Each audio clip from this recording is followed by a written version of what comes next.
everybody. Thank you all for joining this conversation with Sam Rauschenberg, who is Vice President of Achieve Atlanta. I'll introduce our presenter in a moment, but as we are getting started, I want to tell you this virtual forum will be recorded. By participating in this program, you're consenting to being recorded. If you would prefer to view the recording instead of participating, please leave this meeting and email leadership.programs@gcsu.edu.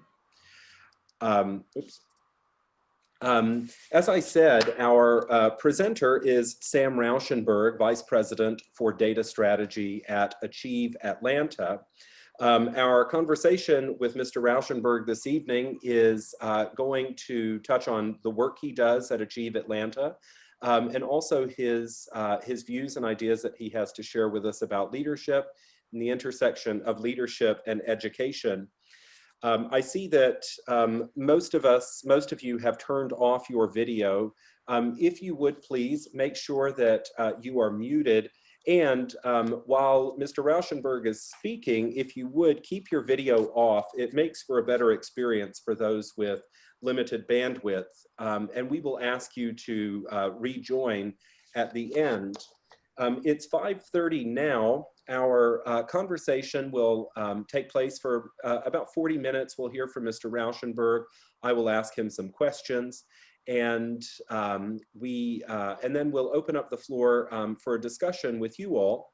I want to, because this is our first forum of the year, I want to tell those of you who have not taken part before, our goal is to be pretty informal and to give you access to folks you might not ordinarily get to have a conversation with, but to hear new ideas, to hear insights, to hear stories from people who are doing the important work of leadership in our communities. So with that said, as Mr. Rauschenberg is giving his comments and as I'm asking him questions, please consider things that you would like to hear him address.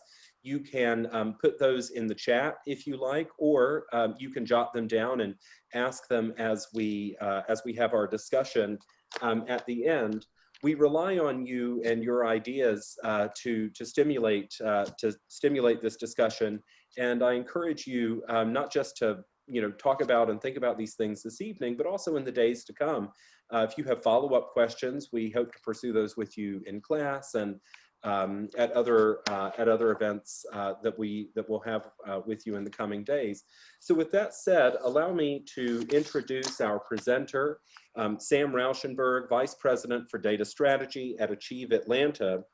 Mr. Rauschenberg holds a bachelor's degree from Georgia College in political science and in economics, and he holds a master's in public policy degree from the Sanford School of Public Policy at Duke University. Working at Achieve Atlanta, that's an organization that helps Atlanta public schools students to access, afford, and earn post-secondary credentials. Sam's responsible for leveraging data and predictive analytics to inform program strategy and help increase the number of graduates who earn a post-secondary credential. Prior to joining Achieve Atlanta in January of 2018, he served as Deputy Director for Research, Policy, and Accountability with the Governor's Office of Student Achievement for 5 years. In this role, he oversaw the agency's data and research agenda to inform state-level education policy decisions and provide accessible education data to Georgia stakeholders. With that said, I'll also add that he's no stranger to classroom education. Before he did his master's in public policy at Duke, he started his career as a high school mathematics teacher in the Recovery School District in New Orleans through the Teach NOLA Fellows program in the few years after Hurricane Katrina, and taught there, Sam, for 5 years? 3 years. So with that said, we welcome our guest, Sam Rauschenberg, and I'm grateful to him for joining us and talking with us tonight. So Sam, I'll be asking you some questions, but to get started, I wonder if you can tell us just a bit about the path that you've taken and what has led you to to the work you're doing and the leadership that you're practicing now. Great, sure, and thank you for having me, Harold, or Dr. Mock. I can still call him Harold because I'm used to calling him that. As what he didn't say in part of the bio is that he was my RA my freshman year, fourth floor of Parkhurst, and we might have pulled some shenanigans and got in trouble with him multiple times, but he still calls me back for leadership conversations this many years later, so I must not have messed things up too bad. So for me, in terms of my journey into education, that starts for me at an early age. So I grew up in Dalton, Georgia, which is northwest Georgia, right on I-75. You might have heard of it as the carpet capital of the world. I grew up in a middle upper class family. My mom's father helped start a carpet company up there. My dad was a construction administrator. We weren't super wealthy, but we lived in relative comfort. And throughout childhood, though I did care about fairness and justice, but that typically manifested more like knowing ways, like making sure that kids didn't have too many cookies, or that they were distributed fairly in class, or that no one cheated in our Foursquare games growing up.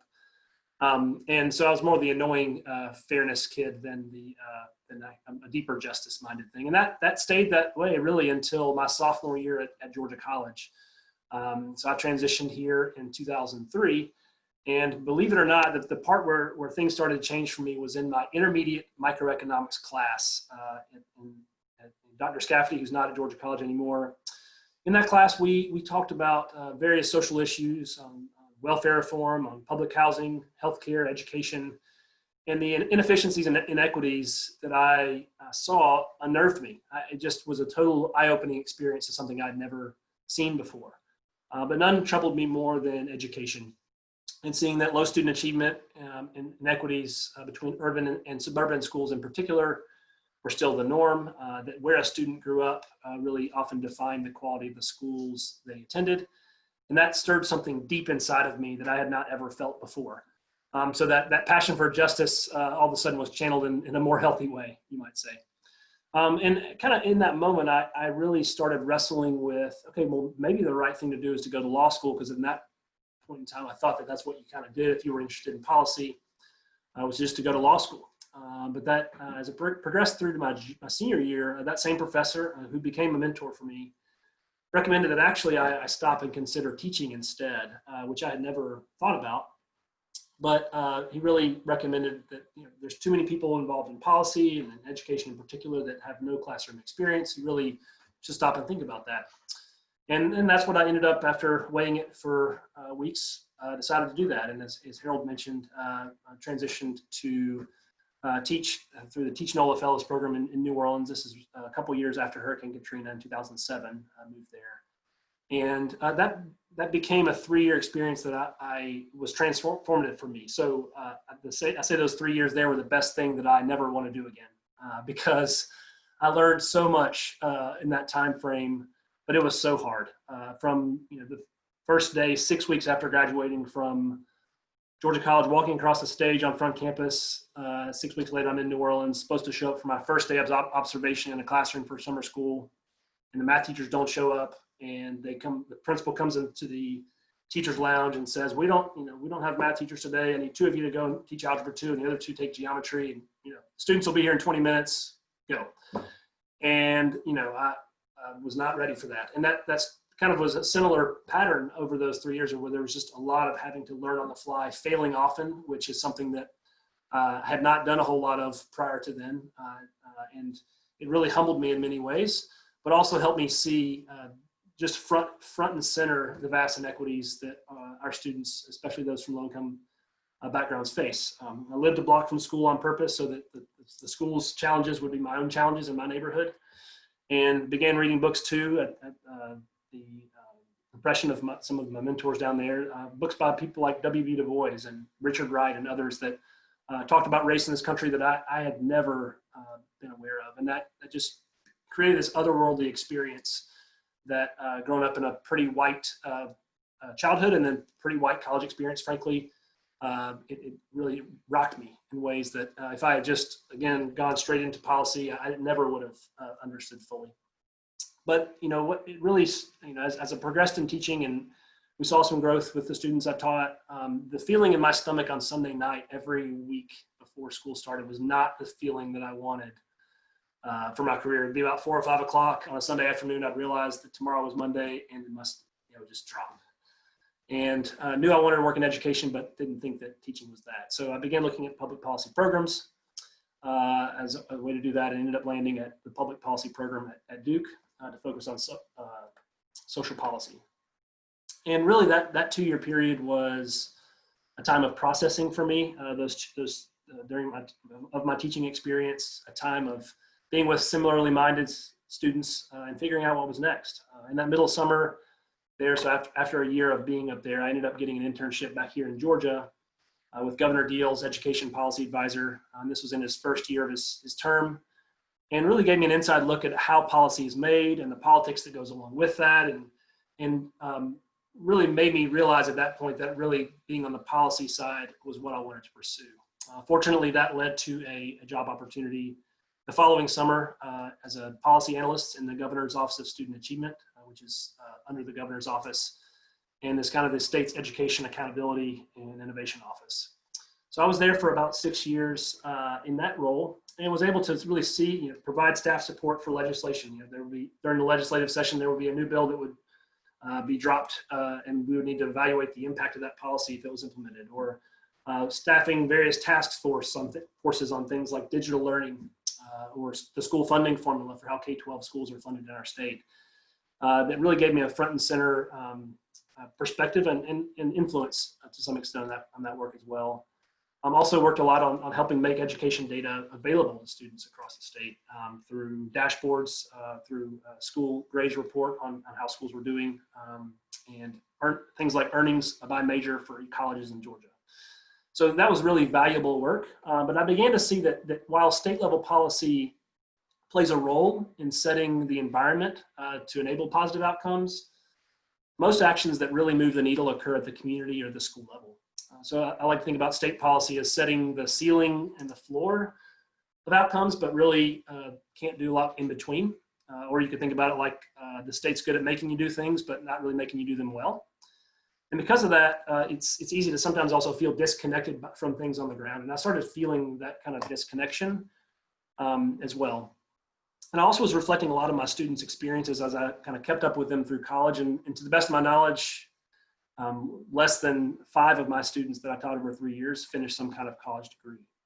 And that continued to eat away at me. And in thinking about why they dropped out of college, it wasn't always that they didn't have enough money or that they didn't try hard. It's the kind of narratives that you often hear. It was often a unique combination of life circumstances outside of their control that snowballed together, whether it be taking care of younger siblings or not having enough money for full-time expenses, and an unexpected cost may come up, maybe a car breaking down or something, or just a lack of exposure to life outside of the only place they'd known in the neighborhood in New Orleans they lived, that just really rocked them. And so I wanted to be, started having this stirring, and that was around the time that I got a phone call from a search firm in 2017 for a new nonprofit called Achieve Atlanta that did what Harold described, that we help students access, afford, and earn a college degree within Atlanta public schools. And so we have a need-based scholarship and also coaching support both in high school and in college. And so when I heard about what they did, I had been looking for a job change, but it really struck a chord deep inside of me, in my gut, about being able to not just meet the financial need, which was important, but also the social emotional support that college students so often need. And so I ended up making that transition in January 2018 into my current role at Achieve Atlanta, where we work on that issue now. And as you can imagine, since it sounds like many of you are first-year students at Georgia College, the last year of our work has been quite different, especially this spring. And I think, to be frank, all of you who are first-year students had a really crappy last part of your senior year of high school.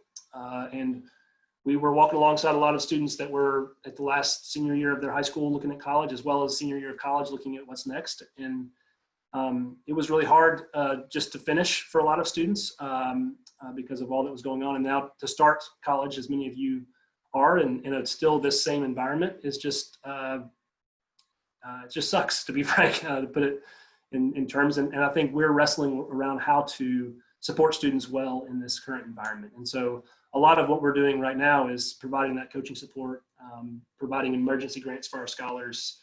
We have about 2,000 students with our scholarship in college this fall, figuring out ways to keep them in school and keep them progressing on their journey towards a college degree. So that's, I guess, a high-level summary of my journey to now. Harold, feel free to double-click on any of that you want, or we can move on to another question, whatever you'd like to do. So, Sam, a couple of questions by way of follow-up. One is that education policy is inherently very complicated. It's very complex because it's hard to tease it out from some of the other things that you mentioned. So it's hard to say tease it apart from housing policy, transportation, other elements of social policy. And it sounds like part of your professional and your leadership journey dealt with trying to tease that out. So you talked about possibly going to law school, but realizing that that probably wouldn't give you the right tools to solve the problems that you were looking at. And I wonder, how did you, so this is in part a biographical question and in part a question about practice. How did you figure out that, pursuing education policy was the right way to touch the world in the way that you wanted? That's the first part of the question. And the second part of the question is something we'll come to later, but it's how do you draw boundaries around something that you do that has such a ripple effect in people's lives and in society? Good questions. So when you, I think what you're getting at is in some measure calling. When you think about calling, I mentioned that there was a deep gut feeling when I learned about those things in that sophomore economics class that I'd never had before. And this, calling infers something outside of you, whether it be a thing or an issue or a person, beckoning you to come. And that was that experience in me. There's a quote by a theologian that I admire called Frederick Buechner. He says, I believe it's, to find your calling is to find the intersection of our own deep gladness and the world's deep hunger. And so it's finding that intersection of clearly there were many issues that I learned about in that class that are worth spending a whole career trying to work on, but that's the one that moved me deeply. And then once that question was answered, it's then figuring out where do my skills, where do my abilities, where do I get joy? Seems like a strange word, or gladness, but where do I find deep satisfaction in terms of my skill set and my interests? And for me, law school it seemed like that was what you just do. That was the assumption. But as I started looking at what skill sets I had as an economics major, in terms of data analysis, in terms of writing for busy people, as they called it in my major at the time, that was and being able to analyze policy issues and find what causes what was more my wiring and my interest versus arguing legal authority, understanding the ins and outs of writing code, etc. It didn't do that for me. So that's where that pivot occurred for me. But it could just as soon be many other things for other people. But I think it's finding what makes you excited, and then what on top of that is something that you could really do well with the skill sets that you have. And then on that note, you used the word calling and described it as where the world's deep hunger, or where your own gladness meets the world's deep hunger. And calling is a little bit of a stronger word than a lot of what we tend to hear or what we tend to think about in terms of pursuing a professional path. And it sounds like what you're saying is that the work that you're doing in your profession is more than a job. It is in a way a way of touching the world. And is it fair to say that you'd be doing a version of this even if this weren't your day job? Yes. Yeah. Absolutely. And I think sometimes it's easy to forget at times that it is work because it's something so deeply inside of me that I wake up in the morning and care deeply about. And so it's not just about a paycheck. It's about meeting this issue that basically where a student grows up should not determine the quality of the education and the opportunities that they have. That's the kind of central piece that a lot of my passions are centered around. And that, that we talk about education, but it doesn't necessarily have to be education. That issue kind of, as you mentioned, branches out to other areas. I think too often we do subdivide it when you can't really subdivide it. When you think about our scholars in college right now, or the students that I had when I was teaching, education is a key central thread, but whether they have a place to sleep, or whether they have food to eat, or whether they can get healthcare, and all those things are very intertwined with whether or not they end up with a good education in the end. And so, I think when we think about that calling, you're absolutely right that it is that kind of deep down piece. And I think I can't talk about this necessarily without also talking about my faith as part of this journey, to be frank, because I think that's what keeps you anchored, because I've talked about the times that are good, but there's also times when when I was teaching, I was failing literally almost daily. And if you just are doing it for a paycheck, you won't last long in that environment. But when I came into college, I had grown up in a pretty, I guess, stereotypical conservative church environment that overemphasized morality and underemphasized justice. And it was in college around that same time where I really saw that scale was imbalanced. And so I started to see that, wow, this should be more balanced, and that I need to think about the world as, in my theological framework, as God calling me to make things right in the world, to make things better, as part of that deep belief, and not just something that I do for my own self-interest, if you will. Now I think there's a ditch on the other side of the road, to be frank, that people can fall on, where they underemphasize self-leadership, underemphasize morality, and at the expense of everything outside of fixing all these problems outside. I think that since this is a leadership conversation, I think it's important to hold and balance those two things, because I think oftentimes people fall in one ditch or the other, and either have a huge moral failure or burnout, or they don't care about issues of deep, important justice in the world at all. So I think there's a tension that you kind of have to always be looking at in your life. So following up on that, I want to ask you a follow-up about self-leadership. But before we get to that, being in an election year, I think we're about 40 some odd days out from the presidential election. For a lot of the students on this call, this will be the first election that they've maybe voted in. And a lot of what you are describing is not political per se. It's based in policy, but it has political overtones. And something that that I find certainly teaching is that a lot of our students shy away from public discourse, including policy-based things such as what you're describing, because it seems like kind of a nasty business. Politics in the United States has got more polarized and rancorous. And I wonder if you can talk a little bit about that, and maybe how you navigate that, because you've also described, you've talked about morality, you've talked about a calling, and it sounds like that it is necessary for us to do the work that you're doing, whether it has political overtones or not. That's right. I think one of the challenges we face in the current moment, where we get our information based on our own curated list of who we follow on social media or who we watch on TV, et cetera, is that we have a lot of confirmation bias that creeps in, and we don't challenge our own assumptions. We don't have relationships with people that think differently from us. And therefore, we don't have conversations that push us in ways that we need to be pushed. I think in some ways, I feel an alien in many environments, because I grew up in a very mostly white conservative background, but then I've lived most of my life since college in the exact opposite of that, whether it be New Orleans or Durham or Atlanta area.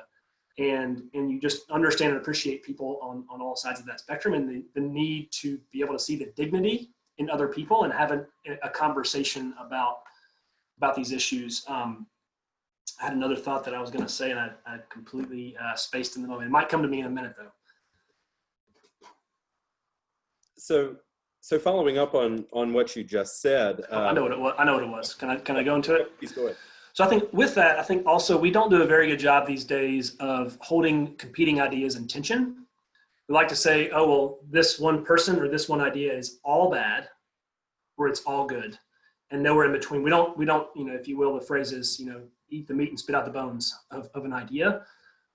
Whether it be on, you could say that about the left or the right. We kind of label people, label ideas, and then disregard them or fully accept them without the critical thought. And I think we have to do a better job of saying, I can take pieces of this theory, pieces of that theory, and have a framework that I believe without having to accept the entire thing.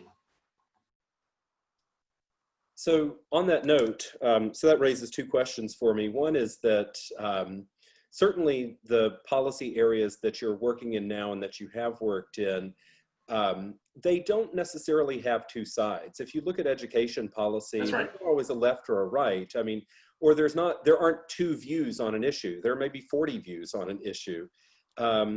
And then earlier you talked about a phrase that you used when you were studying economics about writing for busy people. And I wonder, you have, a kind of important viewpoint in the work you're doing now because you have the on the ground experience. You also have a policy background.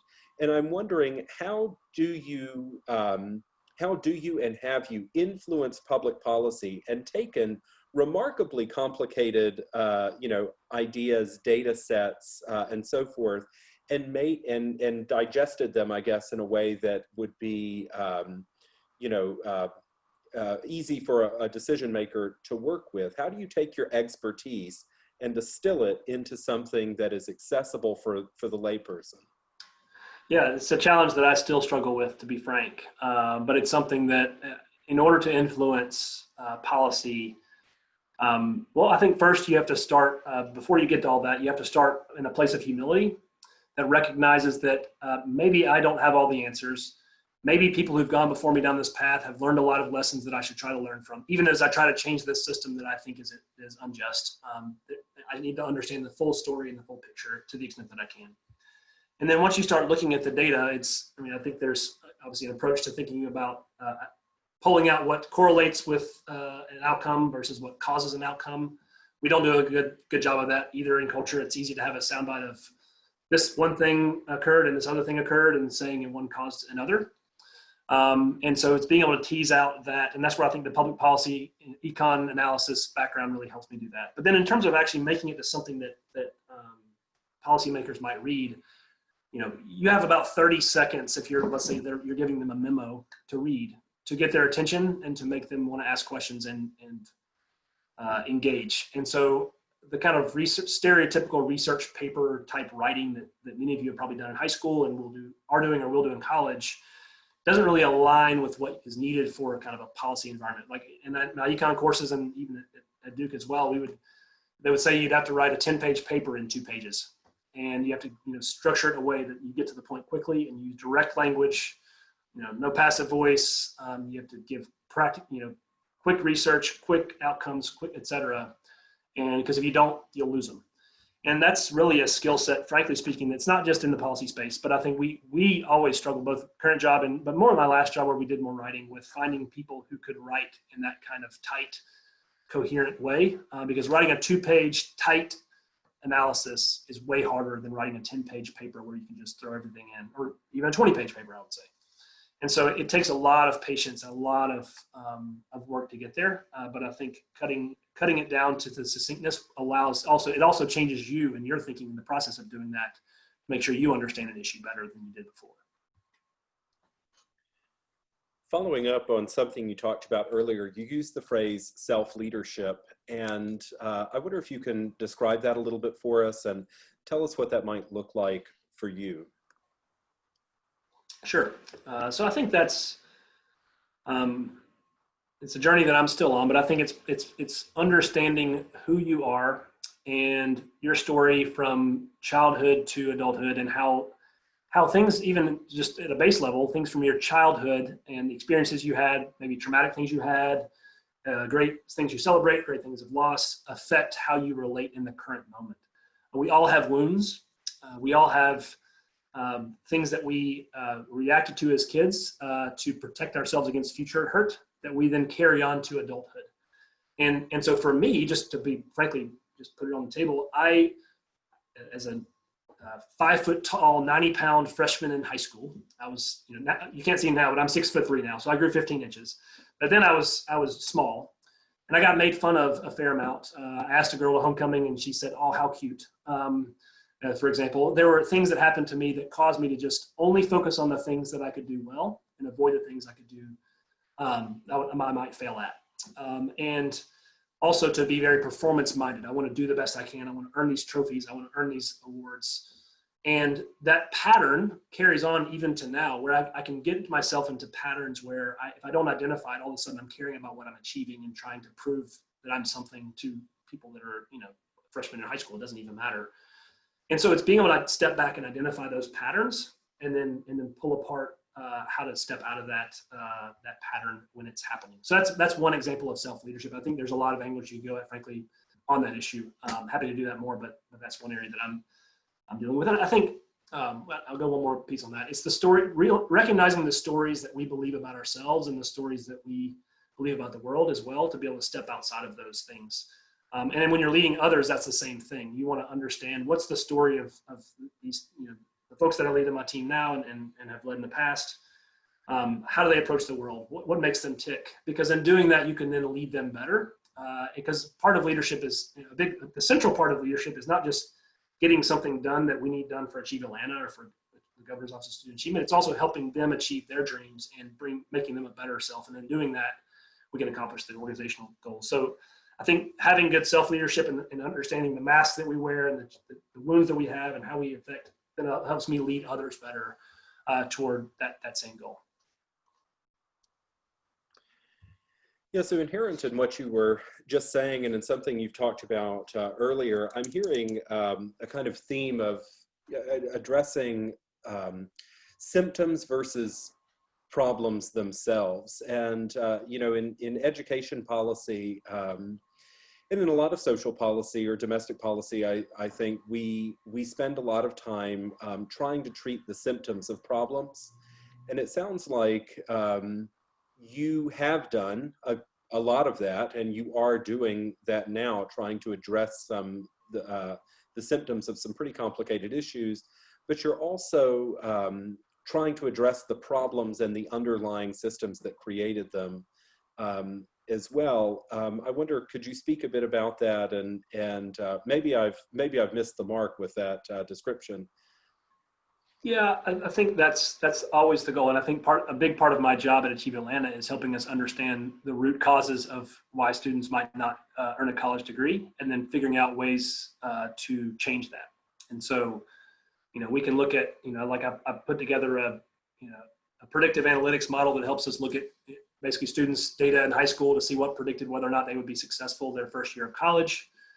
So those things are helpful indicators of like things you might look out for.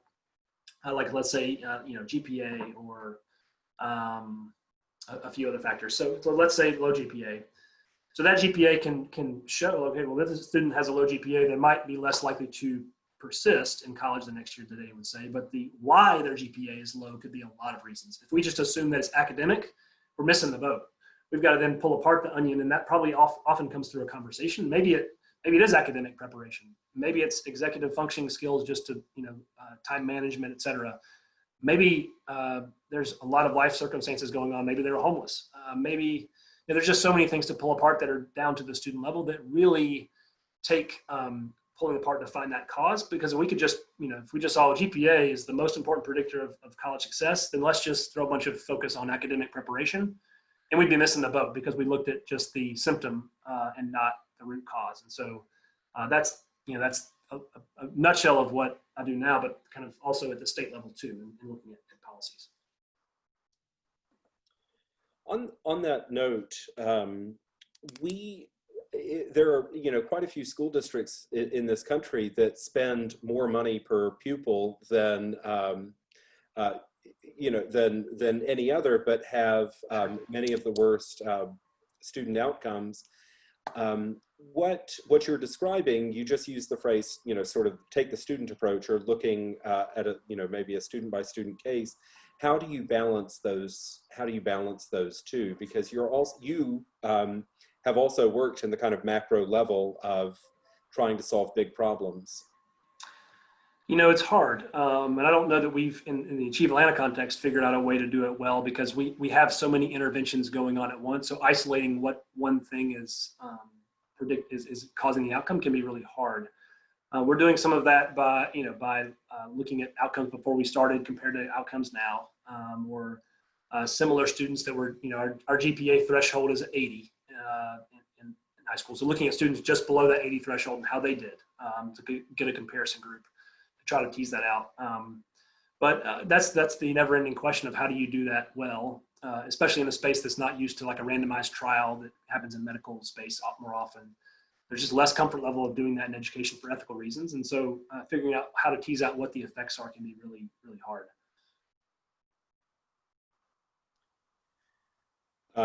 We have a couple of questions here about self-leadership. We have one from Emmy Barnhart and one from Alyssa Borko about self-leadership. And I wonder if you can return to that. You did have a little bit more to say, but Emmy is asking, how do you break patterns that you find? That's a hard question. And, yeah, I know that's a tough question. I'm glad she's asking you and not me. And then Alyssa is asking, I think, a broader question about example of having a focus of only goal achievement. So how did you recognize maybe that you had a bit of tunnel vision and, Sure. and broaden your aperture a bit? Yeah, so I'll start with breaking the patterns, and to be frank, it's something that I still struggle with, and I think all of us will the rest of our lives.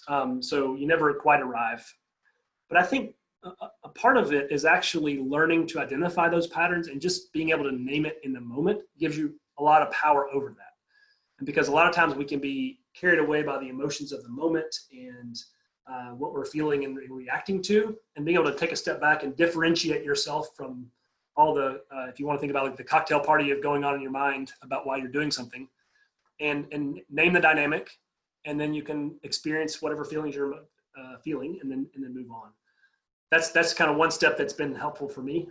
Also, just making sure that you're having, at least for me, having time of quiet. I'm a very productive person. I like to get things done. I don't like doing inefficient things.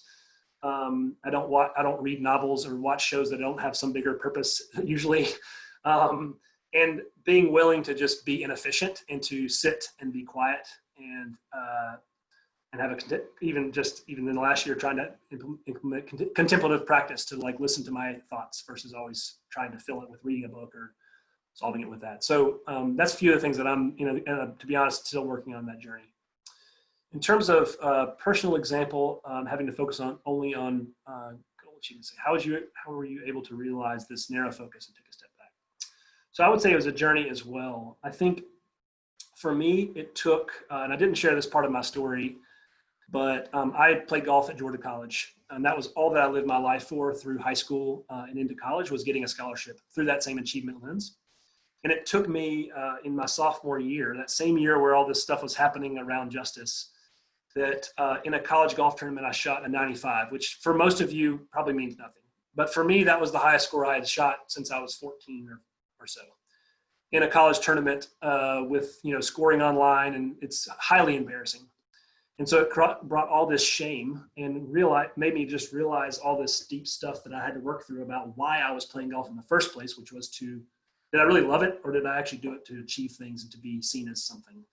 And so that was the first part of my journey, to really seeing what was my deepest shame, what was my deepest disappointment. And often your deepest disappointments can point you in the direction of where you can identify what that thing is. It could be, for some people it's achievement. Sometimes some people it's having power. Some people it might be knowing everything. Some people it might be perfectionism, making sure things are in order. But when you fall short, there's this deep whether it be shame or guilt that follow, that can be an indicator that deeper stuff is going on. So I think that, from there, how do you make it successful? I think it's that same thing I mentioned earlier. It's a continual journey, but part of it is just really being able to name that dynamic inside of yourself, and then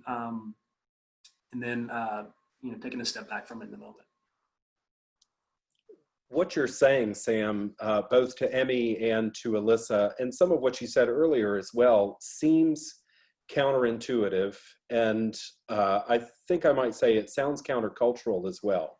Because what I'm hearing and what you're saying is to be a better leader, to be a more effective leader, sometimes you don't need to try harder, or you don't need to try to make yourself more productive. You just use the phrase, maybe you do need to embrace a little bit of inefficiency, or maybe you do need to be silent, or be contemplative.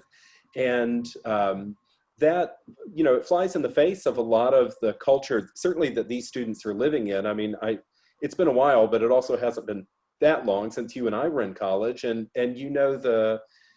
college life starts first thing in the morning and it doesn't end until, the wee hours of the morning, and you're working all the time and you're surrounded by people. And what you're describing feels a little bit different than I think what many of our students are being surrounded by. How did you come to that kind of realization that was something you needed to think about for yourself? Yeah, and I think there was that moment in college that it led to me actually leaving the golf team my junior year because of me realizing that. But it was also then, remember I said that I was doing everything I could to avoid failure. And then I went into an environment in New Orleans where I was literally failing every day. You look at, you try some new way to teach quadratic functions and no one would get it. Or, a student would, you might have a fight in class, or just the numerous things that you feel like you didn't handle a certain situation right. I was faced with failing every day. And when my identity was wrapped up in being successful all the time, I couldn't live in that world anymore. It forced me to reckon with it. So ideally, you reckon with that stuff before the storm comes, but oftentimes it takes us actually going into the storm before we realize it's an issue. I think more recently, as I've processed things, though, and this is a tool that has become much more popularized, particularly in Christian circles, but it's not necessarily a Christian tool. I do give that caveat, is the Enneagram, which I've gotten into over the last year or two, or 2 years, I guess. And it's a typing system, but it's different from all the other ones I've looked at, because the Myers-Briggs or the StrengthsFinder, all these things, they look at core attributes or aptitudes that are kind of your wiring, whereas the Enneagram is much more of how you've responded to things in your life and the framework you've put in place to protect yourself. Kind of those things I was talking about earlier about we're all wounded in some way and we try to protect ourselves. And that protective reaction is something we carry with us to adulthood. And if we often don't wrestle with it until much later when it no longer works for us to protect anymore and lets us down. In my case, if you want to talk about the Enneagram framework, there's nine types. Type 3 is the achiever. And mine was when I stopped being able to achieve and was failing all the time, that the mask stopped working and I had to reckon with it. And so if you're looking for a kind of a tool, that's something that I found is helpful because it looks at it in a very different way than just kind of these core wiring kind of approaches. I've got just two more questions for you before we open it up to the group. The first is, if you could go back and tell your 18-year-old self something that you know now, what would it be? And the second is, if you could go back and tell your 22-year-old self something, what would it be? 18 and 22. Well, at 18, I was still just caught on myself and trying to prove to the world that I was going to be this amazing golfer. No one really actually cares about a golf team in a Division II school like Georgia College, but in my mind, I thought I was something. So I would tell myself to step back, quit thinking you're big, you're too big for your britches. Take a dose of humility before it happens to you, and be grateful for the journey you're on to figure out life. Don't rush through it. I think the college journey is such a transformative time to wrestle with new ideas, to wrestle with to find new relationships with people that are different from you. And that can be a transformative time. I think at age 22, I think I'd become really dogmatic about certain like policy ideas and how the world worked, and that this was a certain way. And if you thought differently, you must be wrong or must be a terrible person. And I think when you get out and have real experience, you realize things are much more complex than you actually ever thought. And so I think it's saying, hey, slow down, listen to folks that are ahead of you, and don't think you have all the answers. Probably what I would say. The second question I have for you is, I guess a version of that same question, but if you could send some books back to yourself at, in your college days, what are some books that you would recommend young Sam Rauschenberg read, or maybe better put, what should some of us who are on this call with you read to think about some of these things? Yeah. Well, I mentioned the Enneagram earlier. I mean, there's a book called The Road Back to You by Ian Cron that's been really helpful for me. Again, he's an Episcopal priest, so it comes at it from a faith-based perspective. So know that caveat, but that's been really helpful in that regard, that strain of things. I think for me, and this is because it's kind of a different rabbit trail than maybe you thought, but done a lot of learning recently about history, and this is right down your alley. Harold is a history major, should have listened to you more in college, but how so much of what I understood growing up in Northwest Georgia in a mostly white environment was a one-sided narrative of what Georgia is like and what our history is like. And we need to have a better understanding, a more genuine understanding of all what our state is like. So I've been reading things like a book, actually right here, The Way It Was in the South, The Black Experience in Georgia, a book about history in Georgia, and The Burden of Southern History by Woodward, and other things that, that's just examples of things that I'm digging into to really understand what Georgia was like for Black Georgians, and not just the framework that I grew up. And that's been very eye-opening for me on a personal level, and how I think about the work that I do on a day-to-day basis. Those aren't really leadership books, but that's part of my journey. But an important theme in what you've discussed is, I guess, twofold. It's self-knowledge. It's, knowing yourself. You've used phrases like knowing your own story, reconciling to ourselves, and then understanding the community that we live in. So your very first answer, this brings us back to where we started. When I asked you to tell us about yourself, you described the community that you grew up in, and the eyes that you had on it then are probably very different than the eyes you Absolutely. have. And Yep. Books are a way that we do that. Yep. The Souls of Black Folk by W.B. Du Bois would be where I would start too, if you're looking at something from back in that era. So what I would like to do is ask as many of you as will, please turn on your cameras and turn on your video. And I see some great questions in the chat here from Kendall and from Emma. Kendall, perhaps you'll ask your question first, and then we can maybe hear from Emma, and others. Please likewise chime in, ask questions of Sam, and we can have a discussion. Kendall, please go ahead.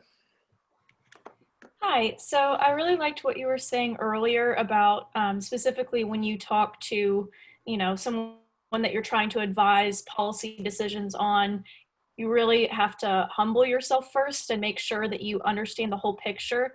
And I feel like that's definitely something that I am trying to teach myself right now. So I'm just wondering if there are any strategies that you use to kind of take a step back and look at the bigger picture before you go into those conversations.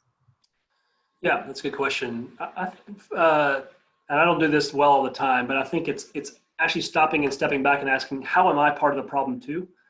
And realizing, because I think we do a good job today also thinking that these problems are out here, there are these other people or this other issue, and how am I actually a part of it? And then that kind of shrinks your own ideal of what, how you might have this great solution that no one's ever thought of before.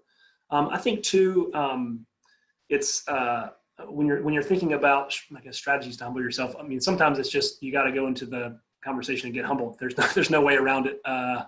But I think it's just trying to enter every space, knowing that other people have stories that are different from yours and are doing things for the right reasons, even if they're on the other side of the aisle, proverbially, or on the specific issue you're talking about. Many folks come to it and think that their issue, that their policy issue that is, you know, the exact opposite thing you care about is their issue, and they believe that it's the right solution for the problem. And having that idea that, hey, this person that I'm debating about this thing actually probably cares about the same end goal, they just have a different way to get there, can be a really powerful way to cut out the personal high and mightiness that might come along with it. Thank you. Yeah. Emma, I see that you've asked a question as well. Sure, I can ask. Great. Or I guess it really goes hand in hand with what Kendall was just asking you about. I know education can be a fairly nonpartisan issue, but I'm sure that when anything involves money, it can get a little bit more political.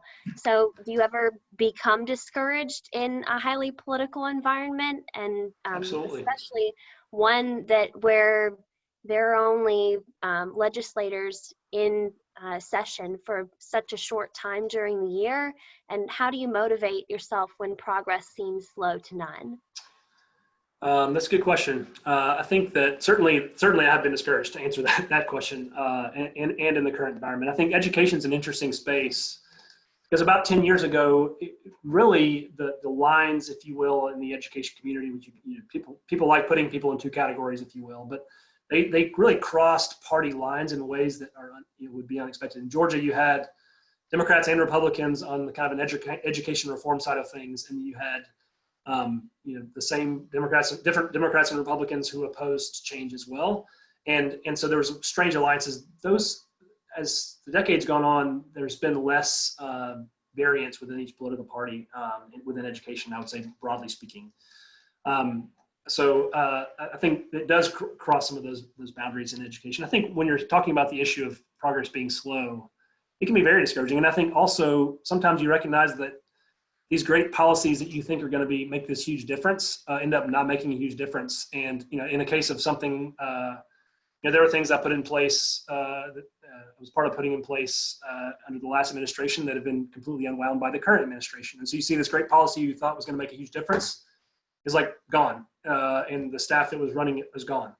And that can be really demoralizing, but I think it also can put in perspective things so that we don't get this whole savior mindset that this policy that I'm going to do is going to just fully change this whole thing and the world's going to be better, but has that same humility about, this is going to make incremental change. It may not last forever, but as long as we're moving the ball down the field and keeping that, again, that idea of calling, that it's in those moments that calling is really important. Because it can be really discouraging when you see, like, the work, for example, that I did at the state, some of which got dismantled, go away. Like, what was the whole purpose of that? Why do I need to try this again? But at the end of the day, if I'm called to this issue, then the battle is, there's a leadership writer named Simon Sinek who has a book called Infinite Games, and it's actually an economics concept. The idea of infinite versus finite games, and that an infinite game is one that doesn't have a defined end. But oftentimes, like solving education issues where every student got an education degree. That's an infinite game. There's never going to be a day where that's fully probably achieved. But oftentimes we treat it like a finite game, which is like a football game where there's this defined clock that ends the game and then it's over. And we get discouraged when there's this, a loss, when it's really, we need to view it from a higher level to understand which game we're playing, if you will. That's a very probably terrible summary of that content in the book, but if that's something that strikes an interest in you, Google it. Thank you. And I also typed a kind of a follow-up question. You mentioned that there are many people who work in education policy who don't have a background in education. And do you ever feel that there are gaps in our education framework because of that? Sure. I think that now I think there can be two sides of that coin. I think that there can be some times where you have people that will say that you don't have a voice in education if you don't have any experience. And I think that devalues anyone who's had kids, who had siblings, who've got an education, that there's perspectives that are valuable.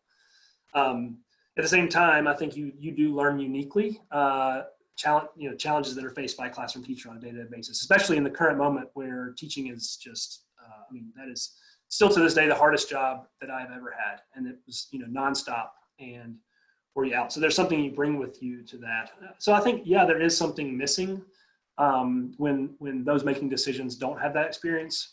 But, I actually found that there's much more stereotypes about folks that are making decisions, whether on the State Board of Education or top of the Department of Education or even those in education committees, that there's stereotypes about them not having experience or not caring about the greater good that often aren't true. They're just caricatures we like to put on them because we don't like what they're doing. And that oftentimes they are there for the right reasons. It's just that we disagree with how they're doing it. And I think it's better to make a case based on what we think is right versus attacking them as a person. But we often do the latter and not the other way. And unfortunately, that's kind of the culture we're in, to be frank. I mean, that's because that scene is more effective. We default to that. Thank you. Yeah. I hear in what you're saying, Sam, too, that it is desperately important for us to assume goodwill on the part of certainly, political public policy actors, because we tend not to achieve very much when we assume ill will and, as you say, launch into sort of ad hominem attacks. We have time for maybe one or two more questions. Who else would like to ask a question of our presenter, Sam Rauschenberg? Sam, this is Brian. I'd like to ask you a question to go back to the opening part of the conversation regarding the discernment process. Could you comment on how to balance planning on the one hand with a willingness to consider and embrace opportunities as they come along on the other? I was thinking of Harold's question, if I could go back and tell my 18-year-old self a little something, that might be a topic that I would address. So in terms of the tension between like risk and kind of planning things out and having it all, is that kind of what you're getting at?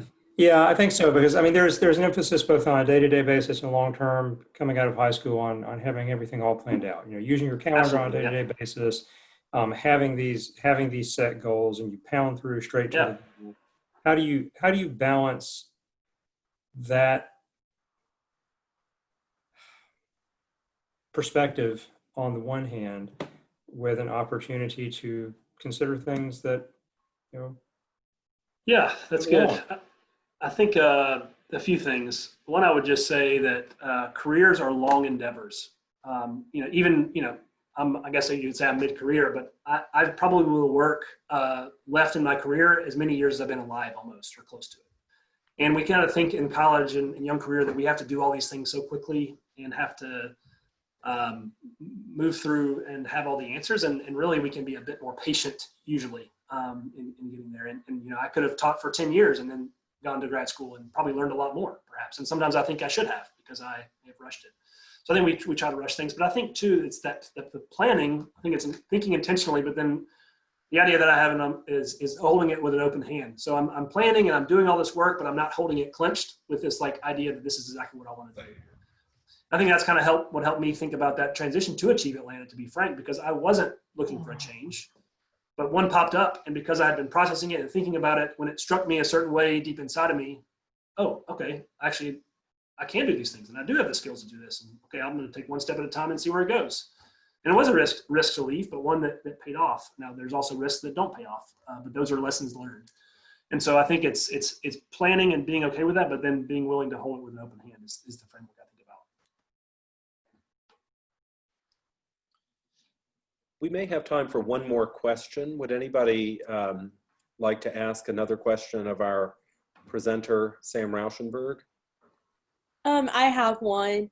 So what is the best piece of advice somebody has ever given you, and who was that person? Best piece of advice from a person. I don't know if this was from my dad or someone else, but the thing that comes right to my mind is the idea that nothing worth doing is easy. And typically we think that there's shortcuts, we can get success and we can have, whether it be tons of followers on Twitter or Instagram or speak at all these things and accomplish all these things, whatever it may be, without putting in the work. Often work that's not necessarily fun. But I think that's a framework that's been helpful for me, is just that nothing worth doing is easy. You got to put in the work. Thank you. And Harold, there was one more. Dr. Elliot Gower put in a question way early on as well that I didn't want to skip over, especially since, Yeah, Dr. Gower. I want to respect the beard that he has right now. I'm not used to seeing that as well. Dr. Gower, I see you there. Would you ask your question? Yeah, sure. I think, all of our students, or the vast majority of the students here today, are going to get to some point in their career where they have a lot of management responsibilities, but they're also being asked to assume leadership responsibilities. Yep. And they've got to figure out a way to get out from under the daily burden of management in order to lead. Have you had that experience, and how have you managed that challenge? Absolutely. And I think one thing about my story I didn't really go into was that in that first year at the Office of Student Achievement, I was promoted to a role where I was managing and leading folks who were older than me, who had been there longer. And that created all kinds of challenges of leadership that I had to grow into. And I think there's sometimes the perception that in leadership, the people in leadership know what they're doing. But most of the time, actually, they don't really. They're doing what they think is best, and they're learning along the way and messing up and learning from that and getting better along the way. So on the question of management versus leadership, I think absolutely, especially in the day-to-day of a COVID-19 kind of where tyranny of the urgent is just really rampant, where it's just whatever needs to be plugged and filled today then let's just get it done. It's really hard to take a step back and set apart time for leadership and growth and development to make sure that I'm not just running my team into the ground and not running myself into the ground.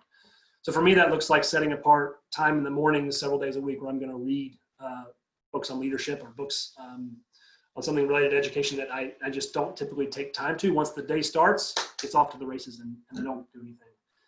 And it's also being intentional as well. And I struggle with this too, with asking the hard questions of myself and of my team in our check-ins every week.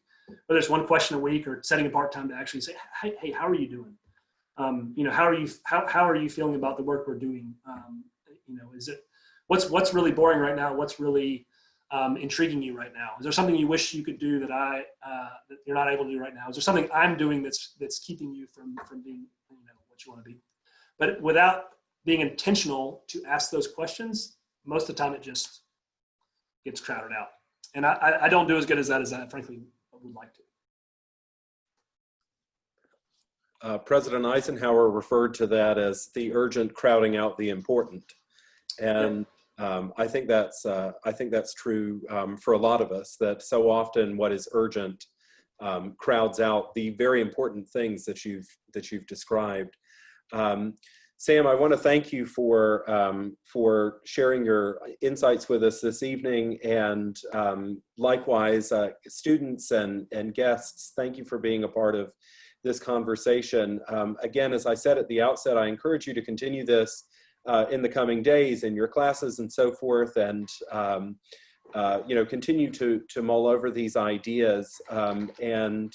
But please join me in thanking Sam.